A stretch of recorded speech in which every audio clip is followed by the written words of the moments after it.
کہتے ہیں کہ جی دینی مدارس پر اس لیے نظر رکھی جائے کہ وہ دہشت گردی کو فروغ نہ دے سکیں، اور ایف ای ٹی ایف کا جو بڑا کردار ہے وہ یہی ہے کہ پیسہ دہشت گردوں تک رسائی حاصل نہ کرے اور منی لانڈرنگ نہ ہو۔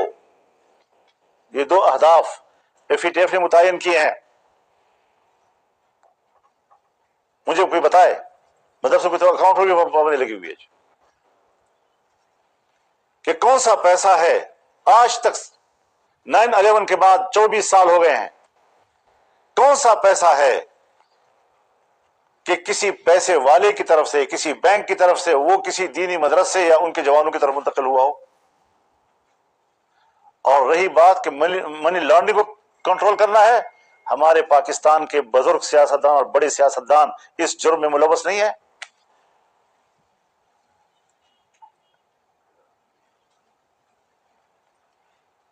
الزامات ہمارے سیاستدانوں پہ، مقدمات ہمارے سیاستدانوں کے خلاف منی لانڈرنگ کے، اور نشانہ مدرسہ۔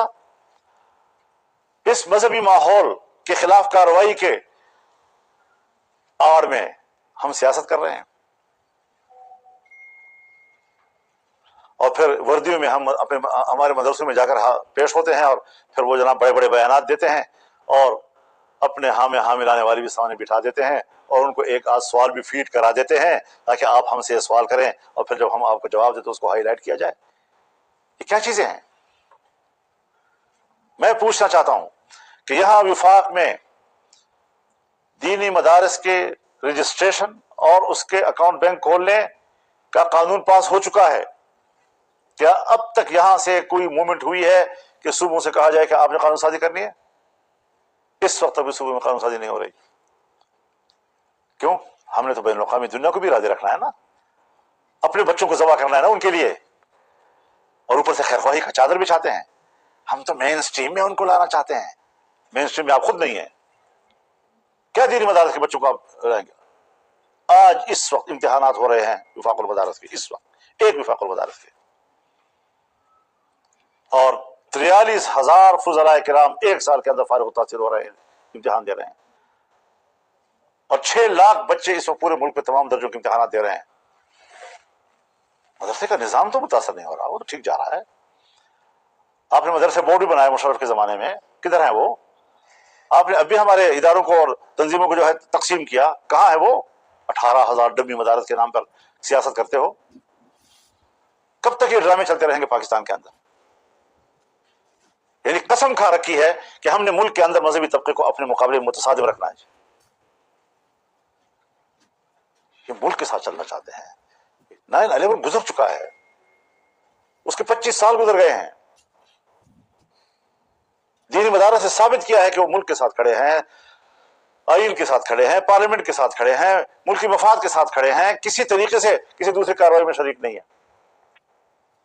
لیکن اگر ہے تو وہ پھر دینی مدارس کے نظم کے پشت پناہی میں نہیں، اگر ہیں بھی تو آپ کی پشت پناہی میں آئے تھے۔ الزام ان پہ لگایا جا رہا ہے، الٹی گنگا بہائی جا رہی ہے۔ یہ ساری چیزیں، صورتحال یہ ہے کہ افغانستان کے ساتھ معاملات خراب کرنا، یہ کیا ہم ایک بار پھر ایک پروکسی اسٹیبلشمنٹ کا کردار ادا کر رہے ہیں؟ ہم نے ہمیشہ دنیا کے ایجنڈوں پہ چلنا ہے، ہمارا کوئی اپنا مفاد نہیں ہے، ہم نے کبھی ایک لمحے کے لیے پاکستان کے مفاد کو نہیں سوچنا، اور پاکستان کا مفاد یہ ہے کہ ہم امریکہ کی غلامی کرتے رہیں۔ تو یہ ساری وہ چیزیں ہیں کہ جس پر ہمیں نظر ثانی کرنی پڑے گی، سوچنا پڑے گا ان چیزوں کے اوپر۔ حقائق تلخ ہیں، لیکن ملک کے حالات کو ٹھیک کرنا ہے۔ افغانستان کے سر پر، امارت اسلامیہ کے سر پر آپ حاصل کیا کرنا چاہتے ہیں؟ برہان الدین ربانی کی حکومت آئی، اس کے خلاف مزاحمت آپ نے سپورٹ کی، پھر اس کے خلاف دوسری مزاحمت پھر آپ نے سپورٹ کی، پھر اس کے خلاف مزاحمت آپ نے سپورٹ کی، اب آج پھر ایک اور مزاحمت تھی، اس کو آپ نے سپورٹ کیا، اب پھر امارت اسلامیہ کے خلاف آپ سپورٹ کر رہے ہیں ایک اور مزاحمت کو۔ کیا کھیل کھیلنا چاہتے ہیں؟ کب تک یہ کھیل افغانستان میں آپ کھیلتے رہیں گے، اور کیوں کھیل رہے ہیں آپ؟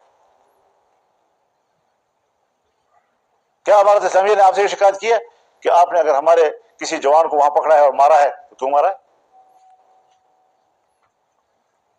لیکن افغانستان پاکستان کے سرحدات ایسے ہیں کہ اس پہ روکا نہیں جا سکتا کسی کو۔